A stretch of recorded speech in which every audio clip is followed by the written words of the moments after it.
Bismillah walhamdulillah wassalatu wassalamu ala sayyidina Muhammad ibn Abdillah wa ala alihi wa ashabihi wa mawalah. Ashhadu an la ilaha illallah wahdahu la syarika lah wa ashhadu anna sayyidana wa nabiyyana Muhammadan abduhu wa rasuluhu la nabiyya ba'dah. Amma ba'du fa nawaitu ta'alluma wa ta'lim wa tadhakkura wa tadhkir wa naf'a wal intifa' wal ifadata wal istifada wal hatha ala tamasuki bi kitabillah wa sunnati rasulillah sallallahu alaihi wasallam wa du'a ilal huda wa dalalata ala al khair ibtigu awajillah wa mardatihi wa qurbihi wa thawabihi subhanahu wa ta'ala wa man wa bihi masyayikhuna wa ma'alim Allah subhanahu wa ta'ala min salihin niyat. As'alullah subhanahu wa ta'ala an yaj'alana wa iyyakum minal ulama'il 'amilin al-faizina bi'ilmil yaqin wa 'ainil yaqin wa haqqil yaqin ma'al lutfi wal 'afiyah. Allahumma inna nas'aluka 'ilman nafi'an wa rizqan wasi'an halalan katsiran thayyiban mubarakan wa 'amalan mutaqabbalan wa waladan salihan wa umran tawilan wa badanan sahihan wa shifaan min kulli da'in wa saqamin bi rahmatika ya arhamar rahimin. Allahumma inna nas'aluka al-'ilma laduni wal mashraba safil hani ya wahhab ya ghani. Allahumma inna na'udzubika min 'ilmin la yanfa' wa min qalbin la yakhsha wa min nafsin la tashba' wa min 'ainin la tadma' wa min da'watin la yustajabu laha. Subhanaka la ilma lana illa ma 'allamtana innaka antal 'alimul hakim wa tub 'alaina innaka antat tawwabur rahim. Allahumma rzuqna fahman nabiyyin wa hifdzal mursalin wa sur'ata ilhamil muqarrabin. Shalli wa sallim ala sayyidina Muhammadin wa ala jami'il anbiya'i wal mursalin walhamdulillahi rabbil alamin. Para hadirin muslimin, hadirat muslimat rahimani wa iyyakumullah. Alhamdulillah pada malam Rabu ini kita bisa menghadiri kajian rutin di majelis Balai RT 8 Taman Cikande dalam keadaan sehat walafiat. Mudah-mudahan kesehatan serta istiqomah yang dibalut oleh taufik dan hidayah senantiasa menyertai kita hingga ajal tiba. Dan mudah-mudahan kita semua kelak nanti diwafatkan dalam keadaan husnul khatimah, bisa meraih kenikmatan yang hakiki dan abadi, yaitu surga Allah subhanahu wa ta'ala. Amin ya rabbal alamin. Kita lanjutkan materi yang pertama, kitab Jawharatul Tauhid. Bismillahirrahmanirrahim. Bait yang ke-83.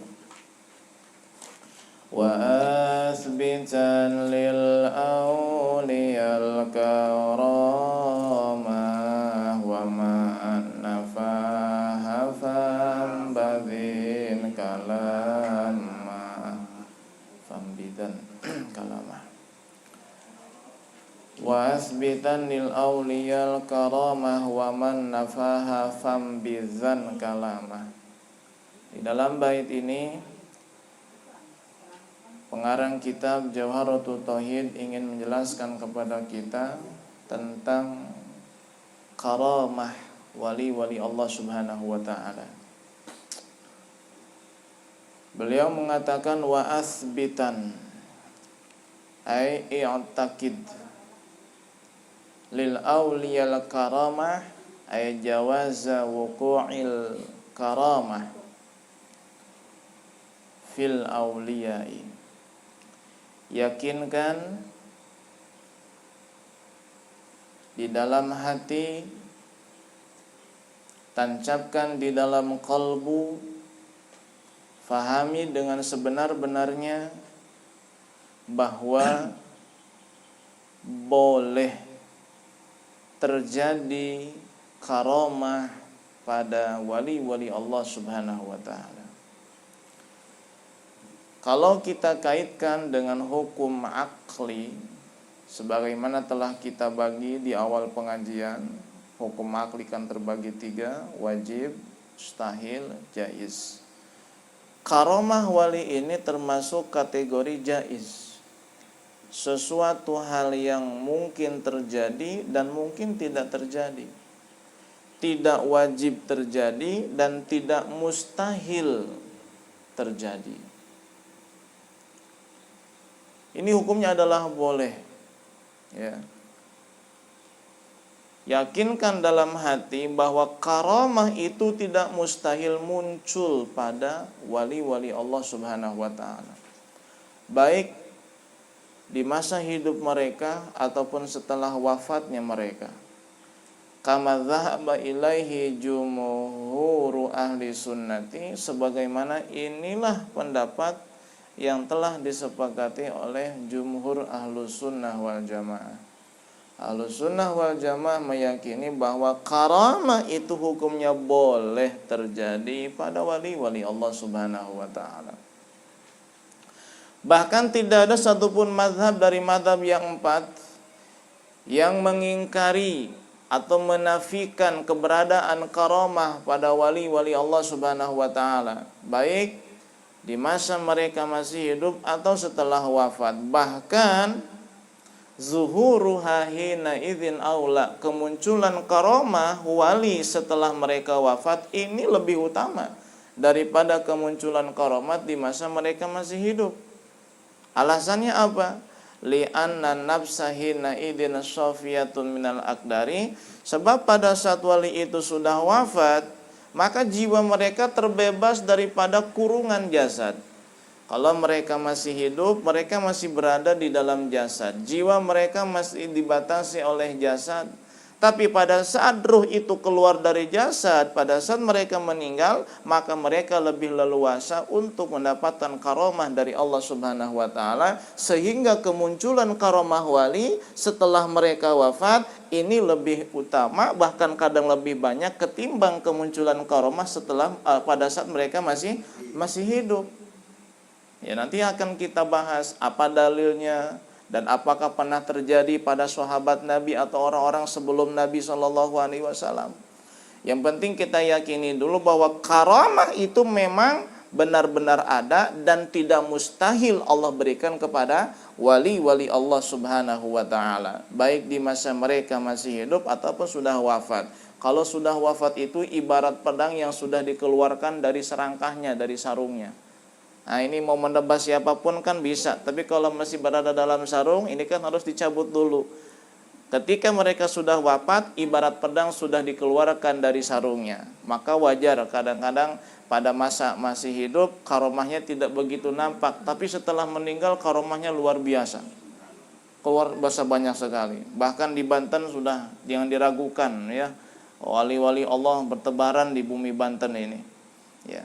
Beberapa orang menyaksikan karamah seorang waliullah yang pada masa hidupnya karamahnya tidak begitu terlihat, tapi setelah wafat Masya Allah banyak yang menemukan keanehan-keanehan. Dan kalau diceritakan terlalu banyak, baik itu karamah wali-wali yang dulu seperti Sultan Maulana Hasanuddin, atau yang kemarin-kemarin seperti almarhum al-Maghfurlah Syekh Abu Ya'uci Turtusi Cilamak. Banyak karamah beliau yang muncul setelah beliau wafat ya. Bahkan dikatakan oleh para ahli-ahli Allah atau sebagian daripada ulama mengatakan malam tazhar karamatuhu ba'da mautihi kama kanat fi hayatihi falaysa bisadiq. Barang siapa yang karamah setelah wafatinya tidak nampak, tidak muncul sebagaimana karamah itu muncul pada masa hidupnya, maka dia bukanlah seorang wali. Jadi kalau ada wali di masa hidup punya karamah, setelah mati kok nggak punya karamah, atau karamahnya kalah pada saat dia masih hidup, maka dikatakan itu bukan wali menurut sebagian ulama. Artinya apa? Seperti yang saya sampaikan tadi, karamah wali setelah mereka wafat ini lebih dahsyat, lebih besar ya, lebih banyak ketimbang ketika masih hidup. Ya, semakin yakin ya bahwa mereka itu adalah kekasih-kekasih Allah Subhanahu wa taala. Dalilnya apa tentang keberadaan karamah ini? Dalilnya adalah di dalam Quran Al-Karim surah Al-Imran ayat 38, pada saat Allah menceritakan kisah Nabi Allah Zakaria bertemu dengan Siti Maryam ibunda Nabi Allah Isa alaihi wasallam. Disebutkan dalam Quran, kullama dakhala 'alaiha Zakaria al-mihrab wajada 'indaha rizqa qala ya Maryam anna laki hadza qalat hiya min indillah atau qalat huwa min indillah innallaha yarzuqu man yasha'u bighairi hisab. Wallahu a'lam bimuradih. Kullama dakhala 'alaiha Zakaria al-mihraba wajada 'indaha rizqa. Setiap kali Nabi Allah Zakaria memasuki mihrab, tempat peristirahatan, tempat tinggal, tempat menetap Siti Maryam di Masjidil Aqsa. Setiap kali Nabi Zakaria masuk ke dalam mihrab Siti Maryam, wajada indaha rizqa, Nabi Zakaria menemukan rizki di hadapan Siti Maryam. Dan rizki ini oleh ahli tafsir dikatakan adalah makanan-makanan yang ada ya di musim kemarau atau di musim panas, tapi di musim dingin ada di sisi Siti Maryam. Makanan di musim dingin ada di musim panas di hadapan Siti Maryam. Ini kan suatu hal yang aneh. Jadi kalau misalnya masuk ke mihrab Siti Maryam di musim kemarau, musim panas, maka di situ Nabi Zakaria menemukan makanan-makanan buah-buahan yang seharusnya ada di musim dingin. Ya, ketika masuk ke mihrab Siti Maryam di musim dingin, Nabi Zakaria menemukan buah-buahan di hadapan Siti Maryam yang adanya di bulan atau di musim panas. Ini kan aneh. Nabi Zakaria bertanya kepada Siti Maryam, "Anna laki hada?" Siti Maryam gak keluar masjid dan gak pernah bertemu dengan laki-laki selain Nabi Zakaria selaku pengasuh beliau dan selaku mahram beliau. Maka Siti Maryam mengatakan, huwa min indillah, rizki ini dari Allah Subhanahu wa taala. Innallaha yarzuqu man yasha'u bighairi hisab. Sesungguhnya Allah Maha memberikan rizki kepada siapa yang Ia kehendaki tanpa hisab, tanpa perhitungan. Siti Maryam itu bukan nabi, tapi mendapatkan buah-buahan surga. Berarti bukan mukjizat, itu namanya karamah. Sebab kalau mukjizat Allah berikan kepada nabi. Sedangkan Siti Maryam itu bukan nabi, berarti itu adalah karamah. Karena Siti Maryam adalah seorang waliyatun min awliyaillahi ta'ala. Itu salah satu dalil tentang adanya karamah. Allah sebut dalam Quran tentang karamah Siti Maryam alaihissalam. Belum lagi di dalam Quran surah Al-Kahf, yang alhamdulillah ya, mudah-mudahan sudah istiqomah baca surah Al-Kahfi pada hari Jumat. Di situ ada kisah Ashabul Kahfi. Ashabul Kahfi adalah 7 orang pemuda dengan seekor anjing yang bernama Qitmir masuk ke dalam gua, kemudian mereka tidur di sana selama 309 tahun ya. Allah bolak-balikan tubuh mereka supaya tubuh mereka tidak dimakan oleh ulat-ulat tanah ataupun belatung. Sehingga setelah 309 tahun mereka baru terbangun dan mereka kira baru tidur setengah hari. Padahal sudah 309. Dan Ashabul Kahfi itu bukan nabi, sebab mereka penganut ajaran Nabi Isa yang sejati.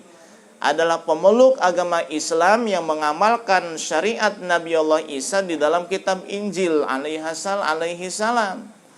Sebab setelah Nabi Isa sampai Nabi Muhammad itu tidak ada nabi lagi. Maka disebut zaman fatrah, zaman kekosongan dari dakwah. Nah, orang-orang yang berpegang teguh dengan ajaran yang benar, mereka adalah pengikut Nabi Allah Isa dan agamanya apa? Islam. Bukan agama Nasrani. Itu agama yang muncul setelah 500 tahun setelah Nabi Allah Isa, atau setelah sekian tahun dari zaman Nabi Isa alaihi salam. Ya dulunya Islam. Karena semenjak Nabi Adam sampai terus nabi-nabi berikutnya, mereka membawa ajaran agama Islam. Tauhidnya sama, yang berbedanya syariat tentang penerapan hukum. Kenapa berbeda? Karena situasi, kondisi, dan zaman yang berbeda, orangnya pun tidak sama. Karena membutuhkan hukum yang baru, sehingga dengan hikmahnya Allah mengutus Nabi Muhammad dengan membawa ajaran Islam yang lengkap dan sempurna, menyempurnakan ajaran Islam yang sebelumnya. Ashabul Kahfi tidur 309 tahun. Itu kan suatu hal yang tidak biasa. Suatu hal yang tidak lumrah. Orang itu tidur Pak sehari semalam aja pegel, lapar, haus. Ini 309 tahun. Tapi mereka bangun seolah baru tidur setengah hari. Itu namanya apa berarti? Karamah ada di dalam Al-Quran. Maka tidak ada celah lagi bagi mereka yang mengingkari karamah. Kenapa dikatakan di sini bahwa kita harus meyakini bahwa karamah itu adalah hal yang boleh Allah berikan kepada wali-wali Allah? Sebab ada sebagian kelompok yang tidak meyakini adanya karamah, yang mengingkari adanya karamah. Dibuktikan dengan ucapan beliau, wa man nafaha fambidan kalama. Siapa saja orang yang mengingkari karamah, fambidan kalamah, buang mentah-mentah ucapannya. Artinya apa? Gak usah digubris, gak usah diikuti, apalagi didengar. Kenapa? Karena memang Ahlus Sunnah wal Jamaah tidak ada satupun mazhab yang empat yang menafikan, yang mengingkari adanya karamah. Mungkin ada yang berkata, oh itu kan dulu zaman Siti Maryam, zaman Ashabul Kahfi. Ya, setelah Nabi Muhammad nggak ada karamah lagi. Siapa bilang? Allah berikan karamah itu kepada para sahabat. Sahabat Nabi bukan? Bukan, mereka itu wali. Dan Allah berikan kepada sebagian sahabat karamah-karamah. Di antaranya adalah sebagaimana diriwayatkan ya di dalam riwayat yang sahih ya oleh Imam Ibnu Hajar di dalam kitab Al-Isabah dengan hadis yang hasan. Disebutkan bahwa Sayyiduna Umar bin Khattab radhiyallahu anhu mengutus pasukan dari Madinah menuju negeri Nahawan, salah satu negeri di luar Jazirah Arab. Ya. Berangkatlah utusan Sayyiduna Umar bin Khattab dengan pimpinan yang bernama Sariyah radhiyallahu anhu. Pada saat mereka sampai di kota Nahawan, mereka tidak mengetahui musuh sedang bersembunyi di belakang bukit. Pada saat mereka ingin mendekat, Umar bin Khattab di Madinah yang sedang khutbah di hadapan para sahabat dan tabi'in, tiba-tiba mengatakan, ya Sariyah al-Jabala al-Jabala. Wahai Sariyah, berlindung ke gunung, sebab musuhmu ada di balik gunung. Sariyahnya ada di mana? Nahawan, jauh dari luar, dari kota Nahawan, jauh daripada Madinah, jauh daripada Jazirah Arab. Tapi suara Umar terdengar oleh Sariyah, dan Umar seolah-olah melihat Sariyah itu ya hampir diserang oleh musuh, sehingga mengatakan hati-hati, musuh ada di balik bukit. Itu namanya apa? Karamah. Belum ada video call. Ya, tahu dari mana Sayyidina Umar? Ya, musuh itu bersembunyi di balik bukit sehingga mengatakan kepada Sariyah agar berlindung ke bukit, hati-hati musuh ada di sana. Itu kan karamah dari Allah Subhanahu wa taala. Dan Umar bin Khattab adalah sahabat, dia bukan nabi. Ya, dia adalah wali Allah Subhanahu wa taala. Oh, itu kan Umar bin Khattab, orang yang dijamin surga oleh Nabi SAW, khalifah yang kedua. Ada tidak sahabat yang lain? Banyak. Ada dua orang sahabat yang bernama Usaid bin Khudair dan Abbad bin Bishr. Ya, mereka ini keluar dari Nabi SAW ya, setelah mereka menunaikan hajat mereka kepada Nabi, mereka pulang di malam hari dengan membawa tongkat di tangan mereka masing-masing. Pada saat mereka keluar dari kota Madinah, mereka menghadapi kegelapan malam. Sedangkan mereka tidak memiliki penerangan, dan kebetulan itu bukan pada saat bulan purnama. Dan apa yang terjadi? Tongkat yang mereka pegang bersinar seperti lampu yang menyorot, sehingga mereka tidak tersesat di jalan dan tidak merasa takut. Kenapa? Mereka terang dengan tongkat yang bersinar itu. Setelah mereka turun gunung, mereka berpencar ke rumah masing-masing, dan tongkat mereka masing-masing itu pun bersinar sampai ke rumah mereka. Udah sampai rumah, tongkatnya padam lagi. Yang namanya tongkat bersinar, ya kalau dibakar dengan api ini tidak. Itu namanya apa berarti? Karamah. Sebab karamah itu apa? Amrun khariqun lil 'ada, suatu hal yang keluar dari kebiasaan. Tongkat biasanya bersinar tidak? Tidak. Ketika ada tongkat kayu bersinar, ini telah keluar dari kebiasaan. Dan itu Allah berikan kepada orang soleh, kepada wali-wali Allah subhanahu wa ta'ala. Oh, itu kan sahabat. Apakah ada ulama-ulama zaman dulu ahli istiqomah yang Allah kasih karomah? Banyak, seabrek-abrek. Ya, di antaranya siapa? Yang terkenal dah Imam Nawawi dengan Imam Ar-Rafi'i. Imam Nawawi dengan Imam Ar-Rafi'i. Pada saat Imam An-Nawawi sedang mengajar ngaji, tiba-tiba lampu padam. Bukan mati listrik, karena belum ada listrik. Lampu padam sebab penerangan api itu padam, tertiup angin. Sedangkan dia butuh penerangan untuk membacakan kitab kepada santri-santrinya. Dan apa yang terjadi? Allah berikan karamah kepada Imam Nawawi, telunjuknya bersinar. Terang satu majlis dengan sinar dari telunjuk Imam Nawawi. Sedangkan Imam Ar-Rafi'i pada saat lampu padam ketika beliau mengajar ngaji, pohon kurma yang ada di sampingnya bersinar menerangi seisi majlis. Itu namanya apa?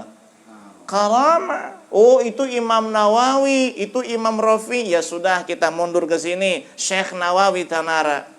Pada saat beliau didebat oleh salah satu ulama Mekah pada dengan masalah belut, ya, masalah belut. Mereka mengatakan orang Mekah belut itu haram. Kenapa? Belut termasuk hewan khabithat, hewan yang menjijikan, menyerupai ular.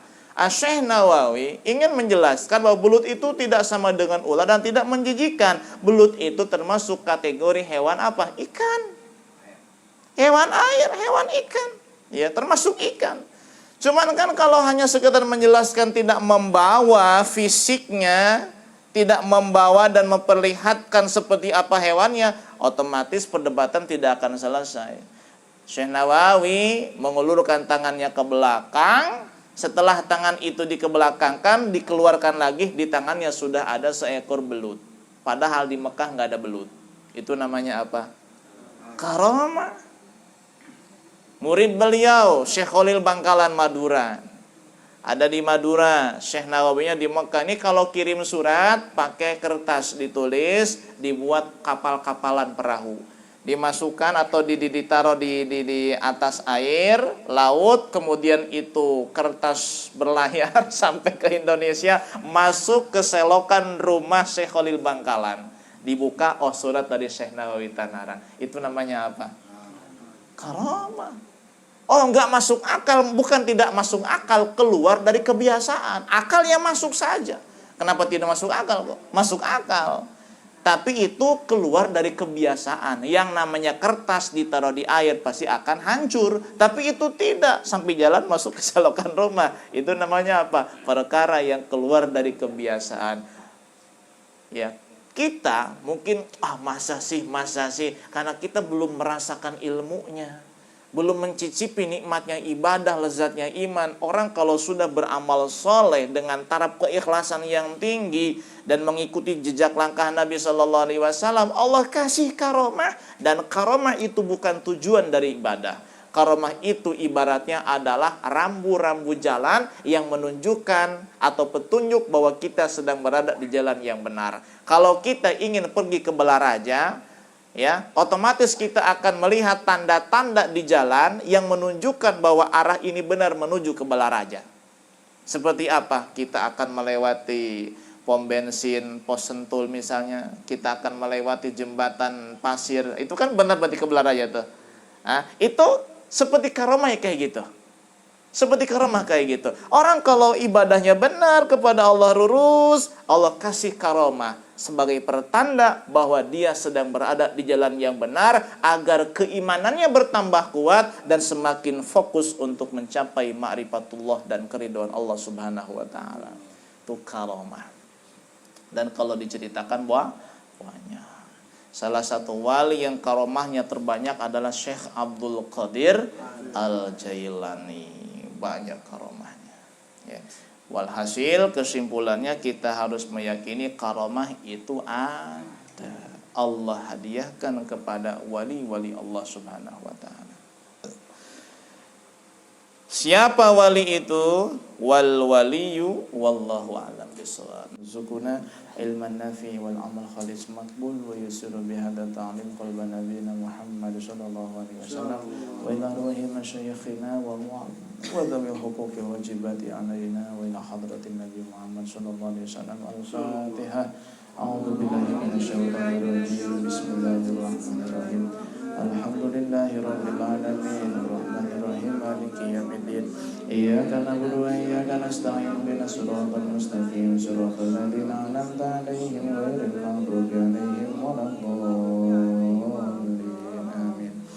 Subhanakallahumma wa bihamdika asyhadu an la ilaha illa anta astaghfiruka wa atubu ilaik. Wallahul muwaffiq ila aqwamit thoriq.